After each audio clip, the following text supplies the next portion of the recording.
IPhone 15 pro max ઘટતો રહ્યો છે. મારી છે ને ક્લાસની જર્ની કહું તમને ગરબા ક્લાસની હું ગરબા ક્લાસ જાઉં જલ્દી અને તમને સારા એવા વિડીયો બના જોતા જો તમે છે ને થોડી ઘણી શોપિંગ કરી લીધી છે પણ મને આમ શોપિંગ વગર ટ્રીપ છે ને મને ઓલવેઝ અધૂરી લાગે. 2 વસ્તુ લઈને આવી છું. ચિરાગને આઈડિયા તો છે કે હું કંઈક લેવા ગયેલી બટ શું લઈને આવી છું એ નથી તો બી મને એનું રિએક્શન જોઈએ છે. એનું ઓલવેઝ છે ને રિએક્શન કંઈક મને કંઈ ખબર નહીં શું રિએક્શન આવશે બટ રિએક્શનનું તો આમ. So hey guys welcome back to my YouTube channel. હું જતી હતી ગાર્ડનમાં વોક કરવા માટે બટ મને એક સડન યાદ આવ્યું કે મારી લાઈફની અપડેટ મેં તમને આપી નથી. 15 પ્રો મેક્સ મળ્યો છે તો એમાં એવું કંઈક થયું છે કે લાસ્ટ બ્લોગ મેં બનાવ્યો હતો યુટર્નનો બટ એ પહેલાં સડન ખબર નહીં આઈફોન એકદમ હેંગ થઈ ગયો. લાઈક મેં બ્લોગિંગ માટે કેમેરો ચાલુ કર્યો બટ કેમેરો ઓપન નહોતો થતો. બ્લિંક થતું હતું તો મેં એ ટાઈમે રાતે મૂકી દીધો. બીજે દિવસે 26મી જાન્યુઆરી હતી તો ત્યારે મેં બ્લોગ શૂટ કરવા મેં ટ્રાય કર્યો બટ કેમેરો ચાલતો હતો તો મેં આખો દિવસ એ બ્લોગ શૂટ કર્યો. પછી સાંજના ટાઈમે મેં પાછો વિડીયો ઓપન કર્યો. મારે એક શોર્ટ વિડીયો શૂટ કરવાનો હતો એ ઓપન જ નહીં થાય. લાઈક કેમેરો ઓપન નહીં થાય વિડીયો બી ઓપન નહીં થાય. મને થોડું એ બી થયું કે ઓકે કંઈ વાંધો નહીં. પછી મેં ચિરાગને કીધું કે આવો પ્રોબ્લેમ થાય છે આમાં તો ચિરાગે કંપનીમાં મોકલ્યો બટ ચિરાગે કીધું કોઈ કામનો નથી. લાઈક એટલા પૈસા ખર્ચીને આવી વસ્તુ કોઈ બી ના લે એમ તો અમે બી એ સ્કીપ કર્યો. તો મારો આઈફોન 15 પ્રો મેક્સ ઘટતો રહ્યો છે. મને ચિરાગે મને કીધું છે કે 2-4 દિવસમાં પ્લીઝ નવું આવી જાય તો બહુ જ સારું છે કેમ કે 2-4 દિવસ પછી અમે લોકો કંઈક ટ્રીપ પ્લાન કરીએ છીએ. આન જ છે બટ મને એવું હતું કે લાઈક આઈફોન આવી ગયો છે તો હું આઈફોનથી શૂટ કરીશ એમ બટ ઇટ્સ ઓકે. આ બી મારો ફોન OnePlus 10 Pro છે એનાથી બી ક્વોલિટી બહુ જ સારી છે બટ આઈફોન છે કે આઈફોનની ક્વોલિટી પ્લસ વોઇસ હું જે બોલતી હતી એ અને પ્લસ તમે અત્યારે જોવો છો પંખા બંધ કરીને બેઠી છું કેમ કે એમાં બેકગ્રાઉન્ડનો અવાજ બહુ જ આવે છે તો એ રીતે આઈફોનનું જલ્દી બોલ કલ સુબહ પનવેલ વોઇસનું ને એ બધું છે ને બહુ જ સારું હોય છે. તો મને એવું થતું હતું કે ઓકે હું બ્લોગ શૂટ કરું છું ક્વોલિટી મારે મેન્ટેન કરવી બહુ જ જરૂરી છે કે બેકગ્રાઉન્ડમાં અવાજ આવે તો બધાને આમ કોઈ એવું હોય કે બહુ જ અવાજ આવે છે પાછળથી તો મારે બધું મેન્ટેન કરવું બહુ જ જરૂરી છે. તો મને એવું થયું કે થોડી અપગ્રેડ થાવ એમ બટ હું એવી પર્સન છું કે લાઈક એટલી મોંઘી વસ્તુ હું અફોર્ડ કરી શકું છું બટ મને એવું ફીલ થાય છે કે કોઈ વસ્તુ અચીવ કરતાં પહેલાં થોડું ઇન્વેસ્ટમેન્ટ જરૂરી છે. એવું નહીં કે તમે બહુ બધું ઇન્વેસ્ટ કરો બટ થોડું ઇન્વેસ્ટ કરવું જરૂરી છે. તમે નોર્મલ ફોનથી બી બ્લોગ શૂટ કરી શકો છો. જે હાલ હું આટલા વર્ષોથી મને બ્લોગ શૂટ કરતાં છે આઈ થિંક કન્સિસ્ટન્સી મને મેન્ટેન કરતાં 2 વર્ષ થઈ ગઈ છે. 2 વર્ષથી હું કન્સિસ્ટન્સી મારી છે ને મેન્ટેન કરું છું બટ બ્લોગ હું 3 યા 4 વર્ષથી બનાવું છું. તમે બહુ જૂના મારા બ્લોગ જોયા હશે તો તમને ખબર હશે કે મારી ક્વોલિટી અહીંયાથી અહીંયા ગઈ છે એમ તો એ થોડું અપડેટ લાવવું બહુ જ જરૂરી છે યુટ્યુબમાં. તો મને એવું હતું કે આઈફોન એકવાર યુઝ કરીને જવું તો મને બહુ જ ગમ્યું આઈફોન યુઝ કરીને બટ સડન આવું થઈ ગયું તો ઇટ્સ ઓકે નવો ફોન આવી જશે. તો આ થોડી અપડેટ હતી. હવે હું થોડું છું રેડી ઇવનિંગ વોક માટે જે હાલ હું પસીનાથી હમણાં લદપદ થઈ ગઈ છું કેમ કે પંખો ચાલુ કરીશ તો પાછો અવાજ આવી જશે. તો એકવાર રેડી થઈ જાઓ પછી તમને મળું.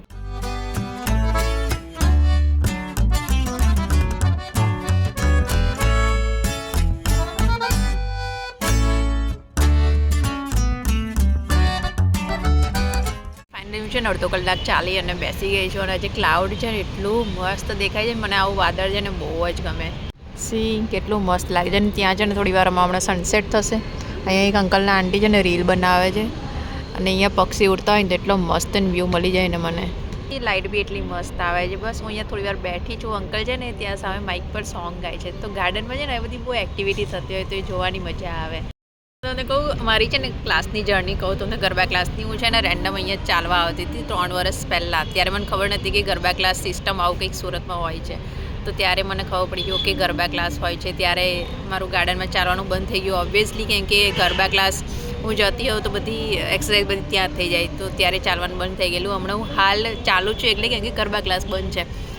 બસ ટ્રાય કર્યું છું કે હું ગરબા ક્લાસ જાઉં જલ્દી અને તમને સારા એવા વિડીયો બનાવીને બતાવો એમ કેમ કે બધા બહુ નવા સ્ટેપ્સ શીખાઈ ગયા છે ગરબા ક્લાસમાં કેમ કે હું લેટ છું આ વખત.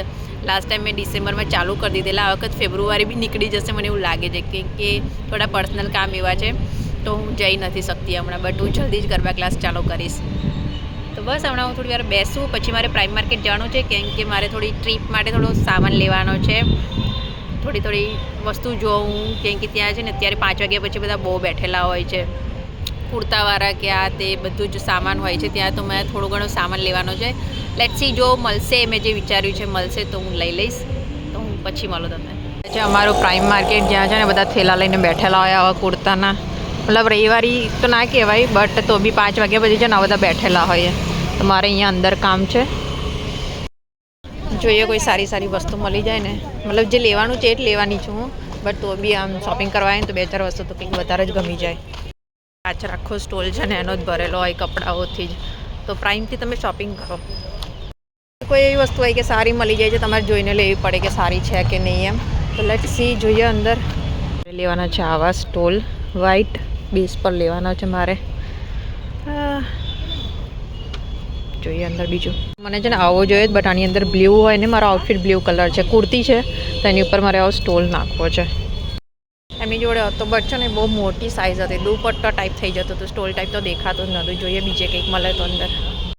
હાલો, ના જોતો જો તમે છે ને થોડી ઘણી શોપિંગ કરી લીધી છે, પણ મને સ્ટોલ નહીં મળે, મને જોઈતો તો નહીં. ક્યારે બી કોઈ બી ટ્રીપ માટે જઈએ ને તો કંઈક ને કંઈક તો શોપિંગ કરવી જ પડે. આમ શોપિંગ વગર ટ્રીપ છે ને મને ઓલવેઝ અધૂરી લાગે. તો ચિરાગ ના કરે કે ના કરે, બધું છે ને ગમે ત્યારે ક્યાંય જાઉં ને તો કંઈક ને કંઈક નવું કપડું કે કંઈ બી હોય કશુંક મને લેવા જોઈએ. તો હું આવી ગઈ છું ઘરે, અને મારે છે ને એક કામ છે, દીપાલી ભાભીને ત્યાં જવાનું છે, કેમ કે એમના ઘરે મેરેજ છે. તો એમણે મને છે ને સ્ટીક ઓન પ્રેસ ઓન નેલ્સનો ઓર્ડર આવેલો. તો એક એમના નેલ્સ કર્યા છે મેં, અને એક ક્રીનાના છે. કંઈક મેં નેલ્સ કર્યા છે. ક્યાંક બી એમના ઘરે આવે છે તો થોડો ટાઈમ ત્યાં વાતો આમ તેમ કરીશું તો ટાઈમ થોડો નીકળી જશે. અને હું જે લઈને આવી છું, લાઈક હું 2 વસ્તુ લઈને આવી છું. ચિરાગને આઈડિયા તો છે કે હું કંઈક લેવા ગયેલી, બટ શું લઈને આવી છું એ નથી ખબર એને. તો મારે એનું બી રિએક્શન જોવું છે, એટલે મેં તમને નથી બતાવ્યું. તો અમે લોકો ત્યાં અજયબેન ત્યાં થોડી વાર બેસી અને પછી ઘરે આવીશું, પછી એનું રિએક્શન લઈશું, કે પહેરીને બતાવીશ અને હું અને તમને બી બતાવીશ કે એનું રિએક્શન કેવું છે. સારી વસ્તુ છે, એ કંઈ ખરાબ નહીં, બટ તો બી મને એનું રિએક્શન જોઈએ છે. એનું ઓલવેઝ છે ને રિએક્શન કંઈક અલગ જ હોય. તો પહેલાં આમનું કામ પતાવી આવું દીપાલી ભાભીના ઘરે, અને પછી આવી અને તમને બતાવું. કેટલા લુચ્ચા માણસ છે, કેટલા લુચ્ચા છે ને. જે હું છે ને દીપાલી ભાભીના નેલ્સ સ્ટીક ઓન કરાવવા આવી હતી, અને એ બધા છે ને પેકિંગ કરતા. અમે ચિરાગ છે ને રામનગરથી એમના માટે લઈને આવ્યો તો સમોસા. મને એટલા લલચાવે છે, મારે છે ને ઘરે જમવાનું થઈ ગયું છે. જોજો કેટલા લલચાવે છે. એમને ખબર છે કે મને છે ને ખાધા વગર ચાલશે, એટલે એવું બોલે છે ને મોઢામાંથી. મારા સામે પડ્યો છે સમોસો, અને ચિરાગ લઈને આવ્યો છે ગુલાબજાંબુ. ટેસ્ટ કરાવ. હા મારા નખ તો એક બાજુ રહ્યા, ખાવા પીવાનું ચાલુ થઈ ગયું છે. પાણી આયા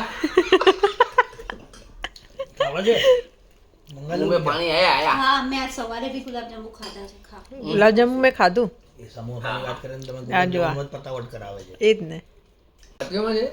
થઈ ગયા. કોઈ નહીં, યા Done? વ્યાજે પૈસા ફેરવે બીજું. કેમ ફાઇનાન્સ ના નીકળે પણ હવે બીવે છે, નીકળશે તો નહીં ને એમ.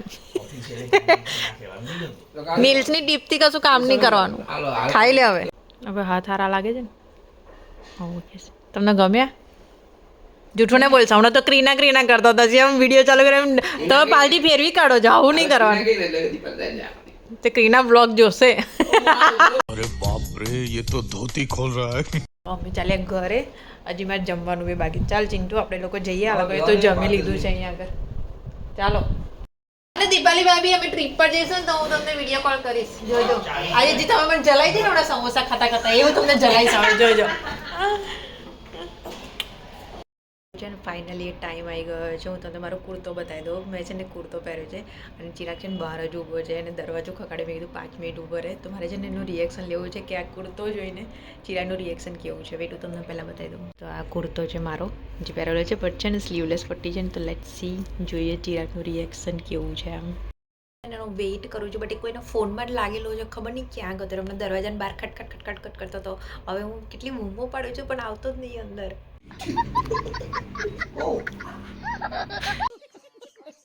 મને કે ખબર નહીં શું રિએક્શન આવશે બટ રિએક્શનનું તો આમ એક દીવો કે કુર્તો કેવો લાગે છે કે હજી થોડો ફિટિંગ કરવાનો બાકી છે. એક આ શોર્ટ કુર્તો છે, આ લોંગ મેં પહેર્યો છે, આ લોંગ છે અને એક આ શોર્ટ છે. તમને છે ને ટ્રેન્ડમાં આ કુર્તા બહુ ચાલે છે. જે આપણે ટ્રીપ પર જવાના છે ને તો મેં એના માટે આ શોપિંગ કરી છે. Okay good.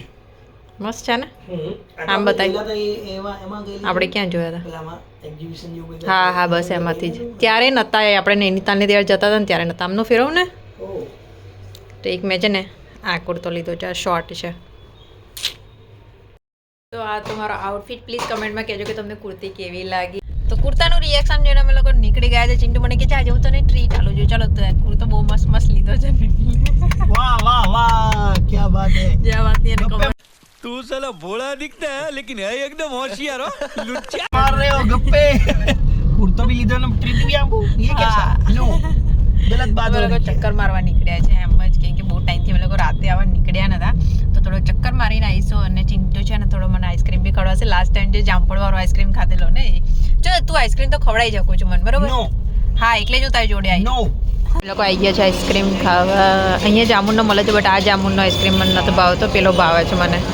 એટલા બધા ફ્લેવર છે. મેં મંગાવ્યો છે જામુનવાળો. મારો જામફળનો જોયો અને છે ને મસ્ત મસાલો બી નાખીને આલે છે. ચમચી ભરી જશે પણ આઈસ્ક્રીમ નહીં.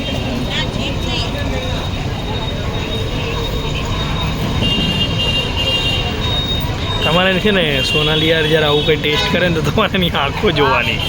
એની આંખો છે ને યાદ આવી ગઈ. એની આંખો છે ને બ્લિંક થાય. જો ખાઈને તો જલ્દી આવીશું ઓકે. હા ઓકે ખાય ને પછી એની આંખો એકદમ પહેલું બાઈટ લઈને લપક ઝપક આંખો થાય. ગેસ વોટ કેટલા વાગ્યા છે? 11 વાગ્યા છે ને. 11 વાગે અમારું સુરત છે ને આવું દેખાય જો. અહીંયા વોફલ્સ વાળો છે, જોડે બી આઈસ્ક્રીમ વાળો છે. કેટલી ભીડ છે. વોફલ્સ વાળો છે, અહીંયા જોડે નેચરલ્સ વાળો છે. અમે લોકો છે ને ત્યાં આઈસ્ક્રીમ ખાધો છે રાધે આઈસ્ક્રીમ વાળાને. તો પ્લીઝ ત્યાં જરૂરથી ટ્રાય કરજો જામફળ વાળો આઈસ્ક્રીમ. આ પ્લેસ બી છે અમને રોશને કીધેલી. અમે બધા આવ્યા હતા ને તો રોશને રેકમેન્ડ કરેલી કે અહીંયા આગળ આવજો એમ. અને બી આવ્યા તો જોડે. તો હવે અમારું આઈસ્ક્રીમ માટે આ શોપ બેસ્ટ થઈ ગઈ છે. હવે અમે જઈએ છીએ ઘર તરફ અને આ બ્લોગ હું અહીંયા જ એન્ડ કરું છું. તમને આ બ્લોગ ગમે તો please like share and comment જરૂરથી કરજો. આપણે નેક્સ્ટ બ્લોગમાં મળ્યા મસ્ત મસ્ત ટ્રીપ વાળા બ્લોગ સાથે. તો till then do like share and comment જરૂરથી કરજો. પ્લીઝ મારા બ્લોગને લાઈક કરો અને પ્લીઝ કમેન્ટ કરો. તો હું બી તમને કમેન્ટના રિપ્લાય આપીશ. તો પ્લીઝ એક લાઈક કરી દો મારા બ્લોગને. Bye bye.